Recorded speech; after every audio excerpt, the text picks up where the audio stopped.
Bienvenue à tous pour ce mois du précieux sang de Jésus. Nous savons combien cette dévotion vous tient à cœur.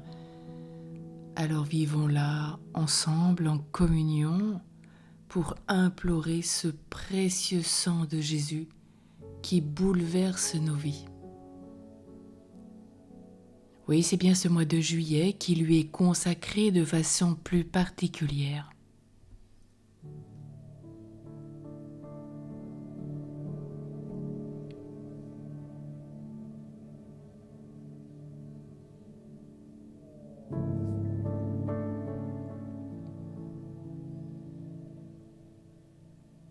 L'Église a une dévotion particulière à tout ce qui coopère à notre rédemption et avant tout au sang divin qui en a été le prix. Saint Ignace de Loyola, en cette année jubilaire qui lui est consacrée, nous rappelle: Sang de Jésus-Christ, enivre-moi. Sainte Catherine de Sienne commence toutes ses lettres par ces paroles: Je vous écris dans le sang précieux de Jésus-Christ.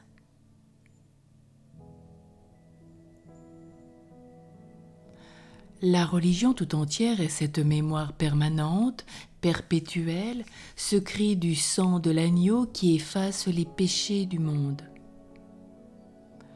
Toute prière de protection utilise le précieux sang de Jésus depuis le IIIe siècle. Sa formule la plus courte en est: Ici et maintenant, je me mets sous la protection du précieux sang de Jésus. Amen.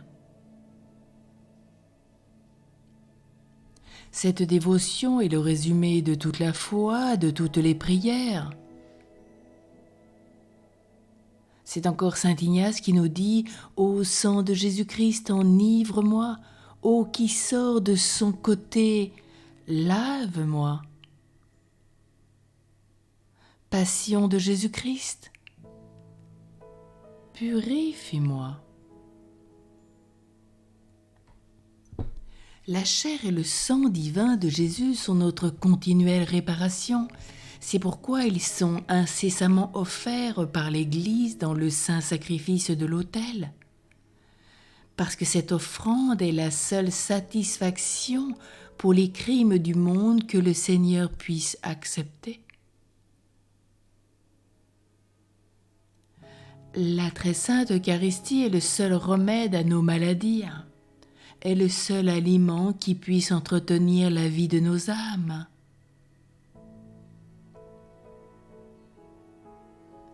L'humanité sainte du Sauveur est le centre vivant de la foi catholique. Tout converge vers elle.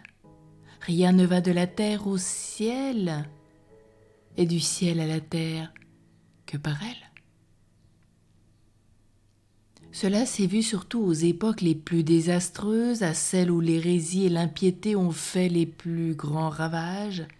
Il suffit de rappeler lorsque la philosophie du désordre en fut venue au XVIIIe siècle à blesser au cœur Dieu lui-même, en professant et en pratiquant le culte des sens et de la matière. Ce XVIIIe siècle, siècle de destruction massive de l'Église.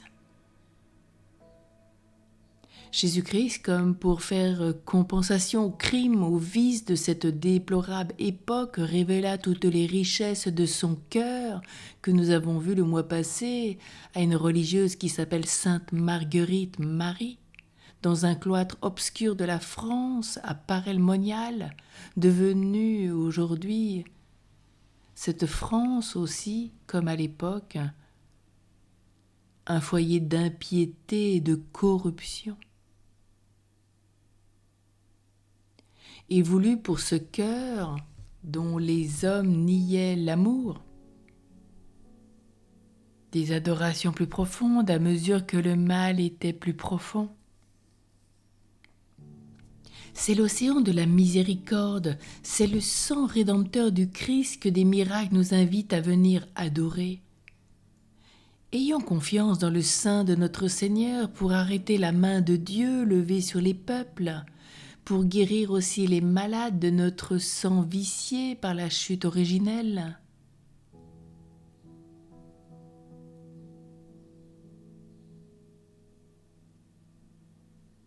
De grandes grâces seront accordées à ceux qui œuvrent à faire connaître la dévotion au précieux sang de Jésus. Ceux qui font le mois du précieux sang se rendent bien compte qu'ils s'approprient plus spécialement les mérites de la patience soufferte pour leur salut par tout un mois de prière. Plus spécialement tous ceux qui prient au cours de l'année ce chapelet du précieux sang. Oui, unissons nos prières les uns les autres à la voix du sang de l'agneau qui s'élève constamment vers le ciel de nos tabernacles. Dieu ne refusera jamais à quiconque le priera par le précieux sang de Jésus. C'est pourquoi dès les prières déjà du IIIe siècle, comme on le disait, ces prières de protection invoquaient ce précieux sang. Tel est l'amour de Dieu pour nous, qu'au milieu même de sa justice, il fait briller sa miséricorde infinie pour étendre sa miséricorde. Il a réveillé dans le cœur de tous, et de tous les fidèles plus particulièrement, une affectueuse et tendre dévotion au précieux sang de son divin Fils unique. Il a voulu que les âmes arrosées de ce sang l'offrent à la divine majesté avec une foi vive et avec une charité, et combien de grâces ont été accordées. Rappelons-nous Longin, lui qui a percé le côté de Jésus, a été guéri en étant aspergé du précieux sang de Jésus.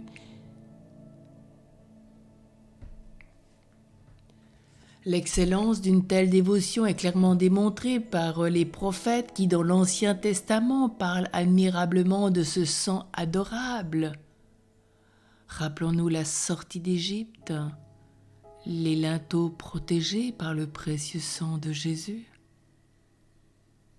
Par les figures qui en ont précédé l'effusion, par l'incomparable mérite de ce prix de notre rédemption, de ce bain salutaire des âmes, par les effets qu'il produit dans les cœurs, et enfin par les fruits abondants qui en naissent. Genèse chapitre 49 verset 11 nous rappelle « Il attache à la vigne son âne et au meilleur cep le petit de son ânesse.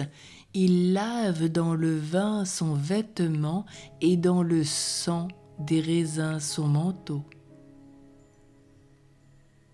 C'est le prophète Isaïe qui prédisait, lui, cette même effusion quand il décrivait les blessures de Jésus et le sang coulant de ses blessures.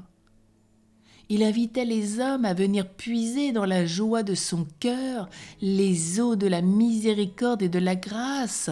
Rappelons-nous Isaïe chapitre 12 verset 13. « Vous puiserez de l'eau avec joie aux sources du salut. »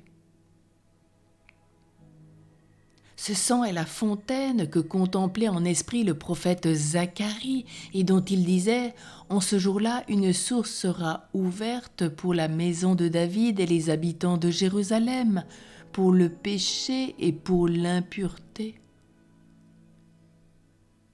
Le sang du Verbe divin est la fontaine qui se répand en abondance par toute la maison de David, c'est-à-dire toute la Sainte Église. Il sert à purifier les âmes de toutes les taches du péché. C'est lui que le prophète Michée désigne aussi sous l'image d'une vaste mer. Michée chapitre 7 verset 19, il dira « Il aura encore compassion de nous, il mettra sous ses pieds nos iniquités, tu jetteras au fond de la mer tous leurs péchés. » Dans le précieux sang de l'agneau de Dieu, le pécheur trouve la confiance nécessaire à sa conversion. le juste trouve l'encouragement à la persévérance dans le bien. Par la vertu de ce sang divin s'obtient la rémission des péchés, la victoire dans les tentations, la force de vaincre l'ennemi infernal et l'aide efficace de la grâce coupable de nous maintenir constamment jusqu'à la mort dans l'amour de Dieu. C'est ce sang qui allume chez les apôtres aussi leur zèle pour la gloire de Dieu et l'amour chez les confesseurs. C'est lui qui amène à la pénitence, c'est lui qui garde dans les vierges le lys candide de la pureté. On peut dire que tout ce que les âmes obtiennent, elles le doivent à ce sang précieux. Saint Jean Chrysostome, pénétré d'une vénération profonde et enflammé d'amour envers Jésus et son sang adorable, le compare à un fleuve qui baigne toute la terre, la féconde et l'orne d'une grande variété d'arbres, dont chacun produit en son temps ses fruits particuliers, confère l'Apocalypse. Sainte Gertrude d'Espta, cette grande sainte, voyait sortir des saintes plaies de Jésus comme d'une source vive de grands fleuves du sang divin. De même que le paradis terrestre était tout entier arrosé et fécondé par les pures eaux d'une source abondante, de même qu'en ce lieu d'innocente et d'innocence délices, les arbres étaient toujours verdoyants, les fruits d'une éternelle saveur et d'une inépuisable abondance. Ainsi, grâce au sang précieux du Seigneur, il lui semblait voir fleurir en vertu tout ce qui cheminait par la voie du salut et du ciel. Quelles ne sont pas chaque jour les abondantes consolations, quels ne sont pas les rapides progrès dans la perfection des âmes qui souvent approchent de cette fontaine de vie. Quelle abondance des fruits reçoit leur esprit. Quelle douce saveur de paradis respire celui qui se confie en lui. Quel énergique encouragement à toutes les bonnes œuvres. Quel soutien dans la pratique de la vertu. Quelle grâce descend du trône du Père divin vers celui qui l'offre pour son salut et pour le salut du prochain. De mon cœur jaillit un beau chant. Je dis, mon œuvre est pour un roi, ma langue est comme le roseau rapide du scribe, nous rappelle le psaume 45 au verset 1. Semble-t-il en train de dire à Jésus crucifié, frappé, déchiré, torturé, inondé de sang. Un Dieu de majesté infinie, ainsi l'explique Robert Bellarmin, a répandu au milieu des tortures son sang pour nous. Avec quel amour ne l'a-t-il pas répandu ? Sainte Catherine de Sienne disait qu'il fallait le spectacle d'un pareil amour pour allumer la sainte charité. Si ce spectacle nous manquait, nous resterions froids. L'amour profond et intime, amour immense, généreux, constant et plus actif que le feu.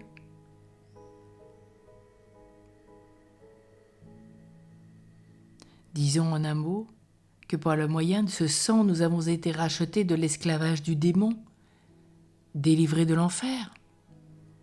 Purifiés du péché par lui, nous sommes devenus enfants de Dieu, héritiers du royaume éternel, par ce sang qui découle des plaies du Seigneur, comme d'une fontaine divine proviennent toutes les grâces dont la plénitude se trouve en Jésus-Christ. Celui qui nous a donné le sang de son Fils nous a tout donné avec ce sang. Ne nous étonnons donc pas si, par le moyen de ce sang, nous obtenons aussi les grâces temporelles qui, en comparaison des grâces spirituelles, ne sont que poussière. Nous sommes étonnés de voir donc autant d'âmes dans dans autant d'âmes, si peu de dévotion, si peu d'affection, si peu de reconnaissance envers ce sang de vie et d'amour? Quels sont ceux et celles qui y pensent? Quels sont ceux et celles qui en témoignent leur reconnaissance et leur amour? De même que donc les Israélites marquèrent leurs portes au livre de l'Exode avec le sang de l'agneau et détournèrent ainsi les coups de l'ange exterminateur, ainsi marquons notre esprit, marquons notre cœur avec le sang de l'agneau immaculé.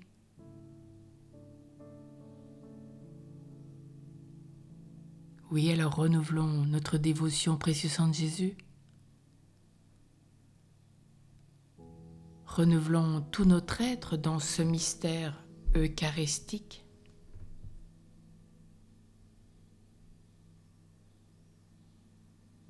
Renouvelons notre foi en lui.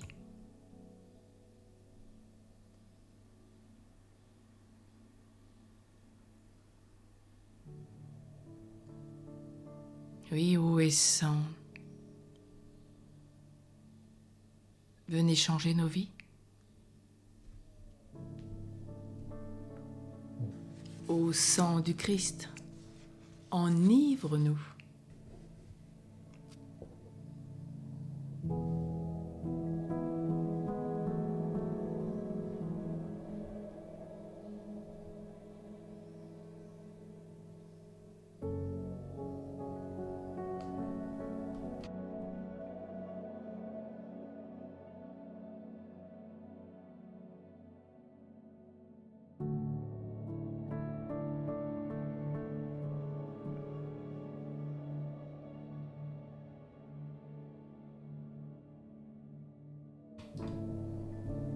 Nous vous invitons à conclure avec ce chant ô sang et eau du Christ qui avait jailli du cœur de Jésus comme source de miséricorde pour nous.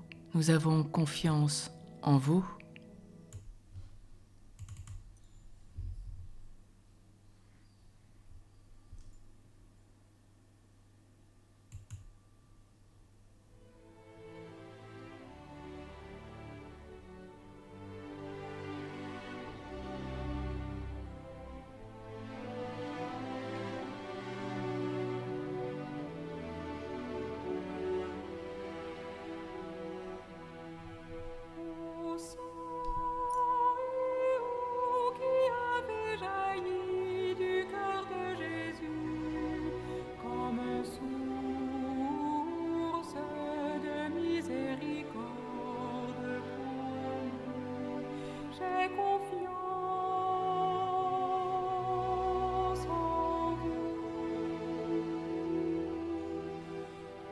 Sang